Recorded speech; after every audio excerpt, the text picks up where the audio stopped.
Hello বন্ধুরা, আপনাদের সকলকে লিলিপুর ব্লকে স্বাগত। তো বন্ধুরা, আমি আজকে আবারও একটা নতুন ভিডিও নিয়ে চলে এসেছি। আজকে আমি বানাবো ভাপা সন্দেশ। তো এখানে আমি 1 লিটার দুধ নিয়েছি, গরুর দুধ বা মাদার ডেয়ারি দুধ, যে কোনো দুধ হলেই হবে। আমি নিয়েছি প্যাকেটের মাদার ডেয়ারি দুধ। তো আপনারা প্রথম থেকে শেষ পর্যন্ত ভিডিওটা দেখার জন্য অনুরোধ রইল। এখন আমি গ্যাসটা বন্ধ করে দিলাম। আর এখানে ভিনিগারে জল মিশিয়ে রেখে দিয়েছি দুধটা কাটানোর জন্যে। আমি এতে দিয়ে দিলাম। এটা আস্তে আস্তে আমি নাড়াচাড়া করব, দুধটা কেটে যাবে আস্তে আস্তে। আর ভিডিওটা যদি আপনাদের ভালো লেগে থাকে, আপনারা লাইক, শেয়ার ও সাবস্ক্রাইব করবেন আর আমার পাশে থাকবেন। দুধটা কি সুন্দর কাটা হয়ে গেছে, ছানাগুলো আলাদা হয়ে গেছে, জলটা আলাদা হয়ে গেছে। এটাকে আমি এখন ছেঁকে নেব।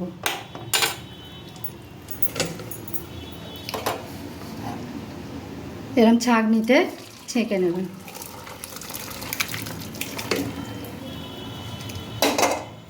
এটা ঠান্ডা জল দিয়ে আমি আর একবার একটু ভালো করে ধুয়ে নেব, যাতে ভিনিগারের গন্ধটা না যেন থাকে।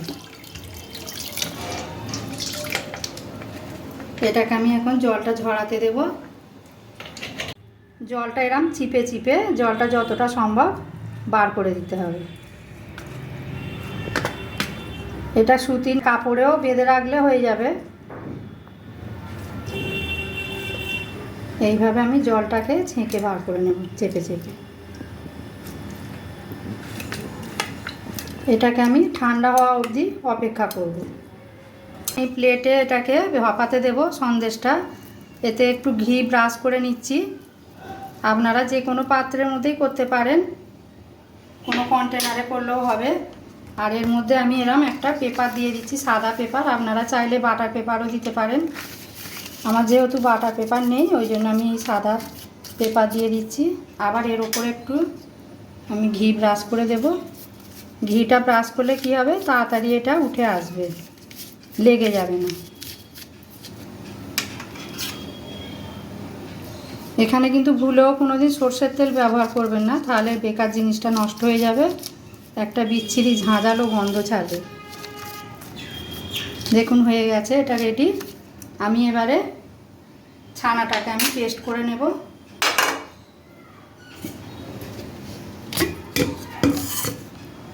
এই যে দেখুন, এখানে এতটা ছানা হয়েছে। আমি এটা ছানাটা এখন পেস্ট করব মিক্সিতে। এখানে দিয়ে দেব আমি 2 প্যাকেট গুঁড়ো দুধ, 10 টাকা দামের দুধ 2 প্যাকেট।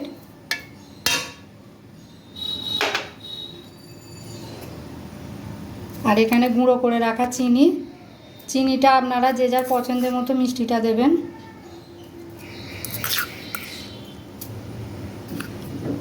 আমি এখানে 2.5 চামচ চিনি দিয়েছি। আর দিয়ে দেব সামান্য লিকুইড দুধ। আর এখানে গুঁড়ো করে রাখা ছোট এলাচ এর সঙ্গে দিয়ে দেব। দিয়ে এটাকে আমি এখন ভালো করে পেস্ট করে নেব। এটাকে আমি এখন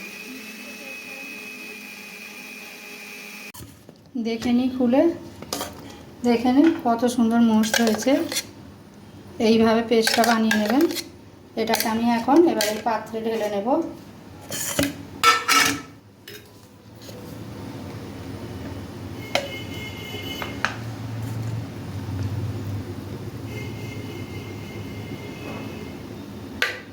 এইভাবে ঢেলে নেব।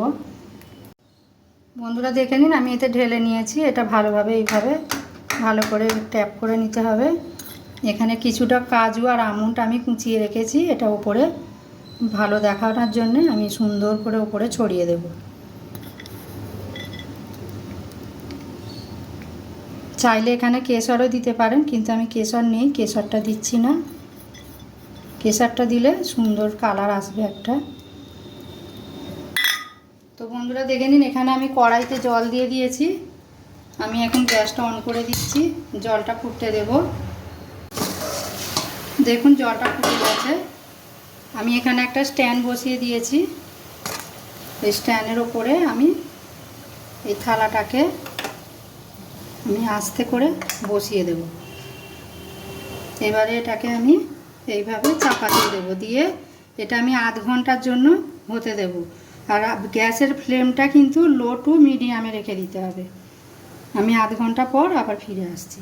তো বন্ধুরা আমি 30 মিনিট পর ফিরে আসছি। দেখুন কত সুন্দর ফুলে উঠেছে। আমি এখন ছুরি দিয়ে দেখে নেব, পরিষ্কার উঠলে জানবো হয়ে গেছে। দেখুন ছুরিতে একটুও লেগে নেই, তার মানে এটা হয়ে গেছে। এটাকে এখন আমি এই অবস্থায় ঠান্ডা করতে দেব। ঠান্ডা হয়ে গেলে এটা নর্মাল ফ্রিজে আমি 2 ঘন্টার জন্য রেখে দেব, তারপরে আপনাদেরকে আবার দেখাবো। তো বন্ধুরা দেখে নিন কত সুন্দর এটা শক্ত হয়ে গেছে আর সেট হয়ে গেছে একদম। এটা আমি বলেছিলাম 2 ঘন্টা ফ্রিজে রাখবো নর্মাল ফ্রিজে, কিন্তু এটা 2 ঘন্টা রাখতে লাগেনি, 30 মিনিটেই দেখছি পুরো শক্ত হয়ে গেছে। এটাকে এখন আমি বার করে নেব। দেখে নিন কত সহজে বেরিয়ে এলো। এটাকে আমি এবারে শেপ দিয়ে কেটে নেব। প্রথমে আমি এটাকে একটা স্কোয়ার করে নেব।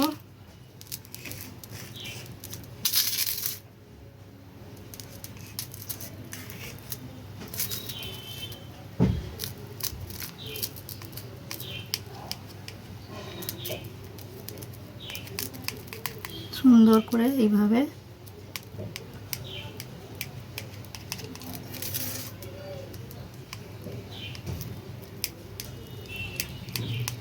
আমি চৌকো শেপ দিয়ে কেটে নিচ্ছি। আপনারা যে যেরকম পছন্দ শেপ নেবেন সেইভাবে কাটবেন।